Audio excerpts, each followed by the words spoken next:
Welcome back to the Direct Response Podcast. I'm your host, Travis Ketchum, joined today, as always, by David Cartolano. What's up, man? Hey, how you doing, man? I'm doing pretty good. It's new year, new video, new podcast.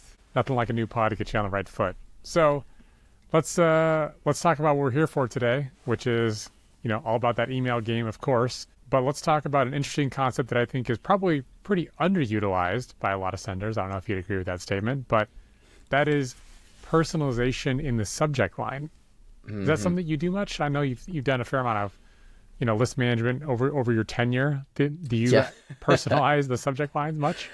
Yeah, absolutely. It's something that you don't want to abuse. I know that if you do it, and this is from personal experience as, young, wet behind the ears email list manager, too much personalization, it kind of loses its luster. If you send a subject line with the person's first name in it all the time, it's kind of like, all right, dude, this is weird. It occasionally does tick some people off because they're like, how'd you get my name? Even though they gave it to you in the beginning. But yeah, there are ways of doing it well, and then there's ways of like overusing it, and we can talk about that right here, right now, which is why you're listening to this. Yeah, so I mean, let's kind of run through some of the examples. There's the obvious to the not so obvious to the useful versus creepy. So let's kind of run through that. I mean, the really obvious ones that come to mind is basically anything you have in a custom field, right? Using a merge variable. That, of course, is everything we're going to talk about, because at the end of the day, that's fundamentally how it works, is you're taking data you have in a database and you're asking it to populate a piece of text in the subject line. Now, the obvious ones are things like name, someone's email address that they already gave you, right? The bare minimum stuff where you think, hey, Travis, or hey, David, or Travis, are you still interested? That kind of stuff is the sort of surface level stuff. But then there are things that use merge fields, of course, but can go a little deeper. So, I mean, I think, right before we recorded, we were talking about, location stuff and some other things. So I'll let you throw out some ideas and contexts you've used in the past or seen used in the past that may or be more or less effective. Yeah. So one of the things that this is something that I learned from somebody who did more like local lists, and they would say, the person would put in their zip code, or they would find based on the IP address where the person was located. And for local business, there's only so many people you can put in the list, and they all come from relatively the same physical location. So, the subject line would be residence in blank, right? Blank residence. So the name of the town, residence, is this you? And immediately they're like, yeah, well, of course it's me. So that's one way, using location. I talked with another guy, and if you're listening to this, be careful with this one. All right. This one might send you to spam because it might tick a bunch of people off. But one guy made the subject line to an email the lead's phone number, because they collected phone numbers on the opt-in form, right? So they didn't just like scrape it and be creepy with it, but they said like the subject line was just the person's phone number, which he said it got a lot of high open rates. He didn't mention the spam complaints, and he didn't mention how much money was actually made from the email, but it's a creative use of, people that give you their information. You just have to be careful with it, because some people will see it as a violation of privacy.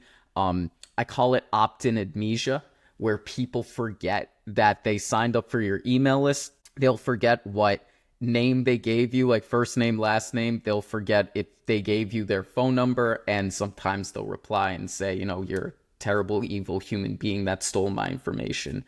And if you're listening to this, we know that you're not that kind of person. Right. Oh, yeah. So, I mean, I think this kind of treads us a little bit into the useful versus creepy conversation. Yeah. The thing about a phone number is it feels more personal somehow than your email address. That's like, you'd probably give your email address to just about anyone because it's very easy to just say no, thank you, or block or whatever. But your phone number, like somehow that just feels like another layer of personal bubble.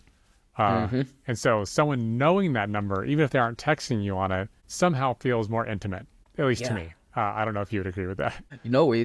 I agree with it. I also like to say, you email people like you talk to them in real life. And if every subject line has a first name, imagine you're talking with somebody new, Travis, and for every sentence, Travis, you need to say their name, Travis. Otherwise, Travis, it might not make sense and they might not open your email, right, Travis? It sounds weird. It's strange. So if you have objective data behind this to prove me wrong, fantastic. But I just think, talk to people like you talk to people. Yeah. I mean, there are clever uses of the name that can be a pattern interrupt, which is, I think, why that phone number thing was probably successful and at least achieving the high open rate that the guy purported. But, like there's a copywriter who one of his shticks is he sends broadcasts to people from their future self. I was just going to bring it up because I've done it too. Yep. Yeah, so it's like, who's it from? And it's like, future Travis or something. And it's like, hey, this is a message to me from the future. Like, it's a clever angle, right? Yeah. But if you were to the point where, like, if it said, hey, Travis, yeah, you in the green shirt, right? Which is what, for those that are listening, that's that color shirt I have on today. Like, you're like, huh, okay, is someone like spying on me and sending this email, And it makes you think of, this is going to be a little bit crass, but there's a skit by Ron White, for example, where he talks about listening to a televangelist on TV.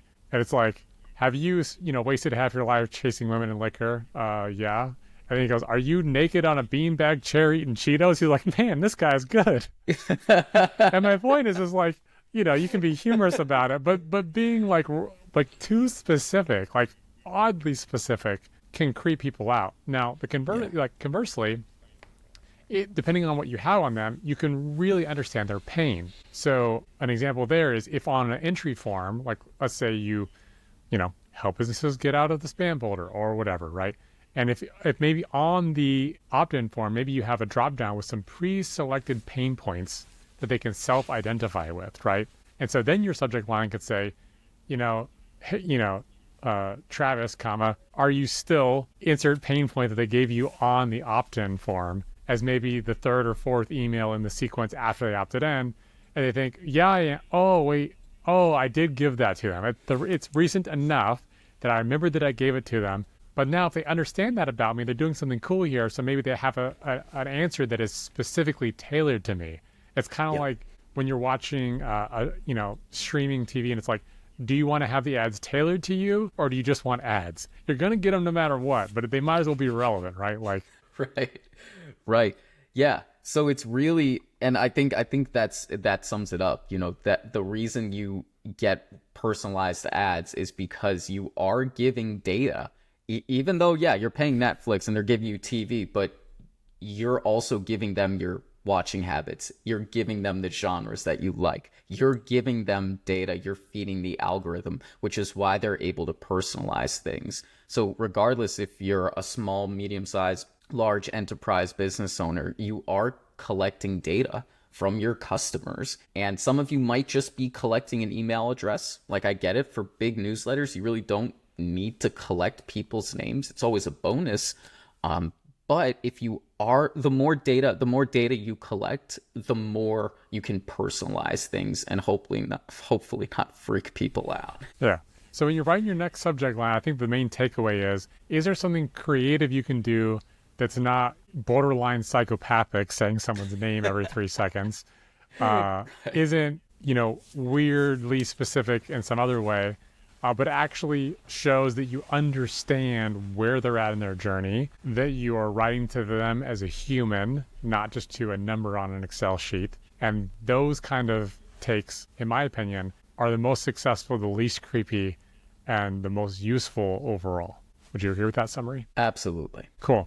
Well, we'll keep this one right here. I think we'll cut it short. But thanks for being on, David. I like to do a lot of these subject lines. I'm definitely going to try to think of some more creative ones now after this conversation, for sure. If someone wants to put whatever merge fields they want in their subject lines or from fields or whatever, we definitely support unlimited custom fields and cool customization like that inside of Campaign Refinery. If you want more ideas about customization, we have a link to a full blog post down below. And David, my man, hit him with the newsletter goodness. Absolutely. So if you're looking to grow your newsletter and to sell it and see what investors are even looking for in a digital asset, you can join wealthyinbox.news and just read up on it.